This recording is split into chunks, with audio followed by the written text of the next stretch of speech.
नमस्कार, MG TV में आपका स्वागत है। मैं हूं रंजीत छाबड़ा।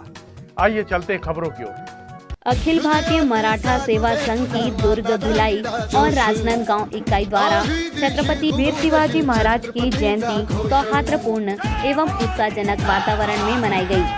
जयंती को सफल बनाने संभाजी ब्रिगेड और जीजा माता महिला मंडल का सक्रिय योगदान रहा।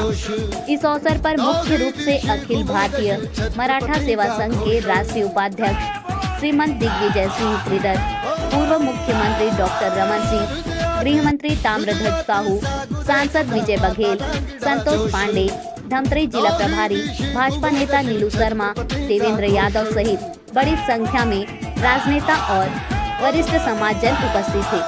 हृदयात सागुदे पुन्हा आता दांगडा जोश, दाही दिशी घुमुदशी छत्रपतींचा घोष।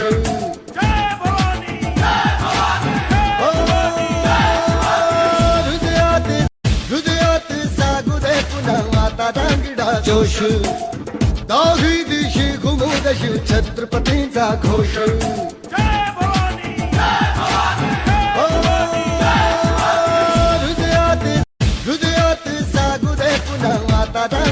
जोश, दाही दिशी घुमुदशी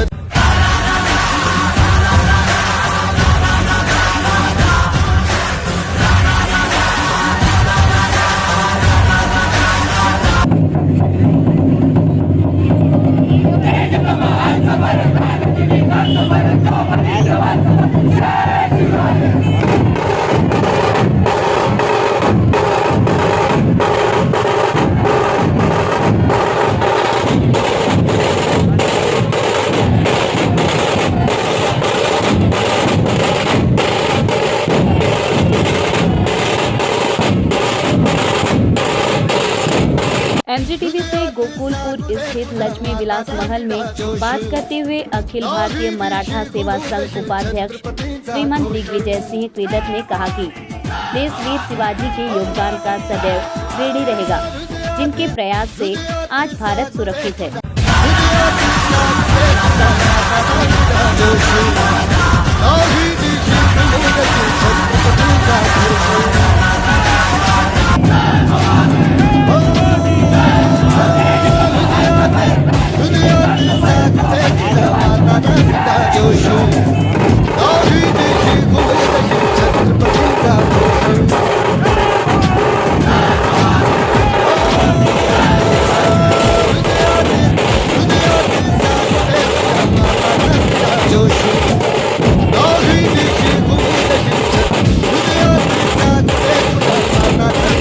साहब, हिंदुत्व और हिंदुस्तान के लिए जो काम वीर शिवाजी ने किया, महाराणा प्रताप ने किया, गुरु गोविंद सिंह जी महाराज ने किया, ऐसे बहुत सारे महाराज अगर आदर्श पुरुष नहीं होते तो आज भारत की तस्वीर क्या होती। सबसे पहले मैं क्षेत्रवासियों को छत्रपति शिवाजी महाराज जयंती की हार्दिक शुभेच्छा और बधाइयाँ देता हूँ। जय भवानी, जय शिवाजी। जैसे कि आपने कहा कि शिवाजी महाराज का, एक तो शिवाजी महाराज जो भी महान पुरुष हुए हमारे देश में, वो किसी एक समाज के नहीं होते, पूरे राष्ट्र के होते हैं जी। वो राष्ट्र की धरोहर होती है, क्योंकि उनके कार्य सिर्फ एक पर्टिकुलर एक समाज के लिए नहीं होता, वो राष्ट्र के लिए होता है। इसलिए शिवाजी महाराज की जयंती आप देख रहे होंगे आज सभी समाज के लोग और सभी लोग मना रहे हैं जी। क्योंकि उन्होंने भारत की अखंडता के लिए और जो 400 साल 600 साल का जो अत्याचार चल रहा था, और जबकि शिवाजी महाराज जब छोटे थे, जब उनका जन्म हुआ, उस समय तो मुगलों का इतना आतंक था, और वो तो 3 तरह से घिरे थे, मुगल शाही, आदिल शाही और निज़ाम शाही। उसके बीच में ऐसे एक बालक का जन्म हुआ जिसने ब्रेक लगाया अत्याचार के ऊपर। अगर ज़रा सोचिए, अगर शिवाजी महाराज नहीं होते तो आज क्या होता। बस इसको 1 मिनट में सोच के देखिए, आपके हाथ पैर कांपने लगेंगे। लेकिन शिवाजी महाराज सबको साथ में लेके चले जी। लेकिन आज़ादी मिलने के बाद थोड़ा सा वातावरण में परिवर्तन आया, जातियों की बात होने लगी, वर्गों की बातें होने लगी, फिरकों की बातें होने लगी। उससे देश का कितना नुकसान हुआ मानते हैं। शिवाजी महाराज ने 18 जातियों को मिला के मराठा बनाया। शिवाजी महाराज में कोई अगड़ा, कोई पिछड़ा नहीं था उनके समय में। आम जनता ने, जानता राजा बोलते हैं उनको, और आम जनता ने उनको साथ दिया किसान से लेके एक आम आदमी को उन्होंने क्षत्रिय बनाया। हाथ में तलवार मतलब क्षत्रिय, खेत कर रहे तब किसान, और उन्होंने जातिवाद को लगभग ख़त्म ही कर दिया था। तभी जहाँ एक जातिवाद नहीं रहेगा वहाँ एकजुटता रहेगी और वहाँ पे हमेशा कामयाबी मिलेगी। शिवाजी महाराज का आप जीवन चरित्र देखिए, वो उन्होंने हमेशा कामयाबी उन्हें मिली और हर युद्ध वो जीते हैं। क्योंकि हमारा देश जो बढ़ चुका है आज़ादी के बाद से, ये इसी कारण, क्योंकि जातिवाद। तो क्या माने कि जो मनुवादी जो चर्चाएं होती हैं, क्या उस मनुवाद ने देश का कुछ नुकसान किया है? देखिए, हम हमारे ग्रंथों को और हमारे वेदों को, अगर हम वेद पढ़ेंगे तो जो वर्ण व्यवस्था थी वो कर्म के आधार पर थी। बाद में समय के साथ साथ और कुछ षड्यंत्र ऐसे हुए कि बाहर के आक्रांतों ने हमारे धर्म ग्रंथों में भी उलटफेर किया है, उसमें भी छेड़खानी की है। जी।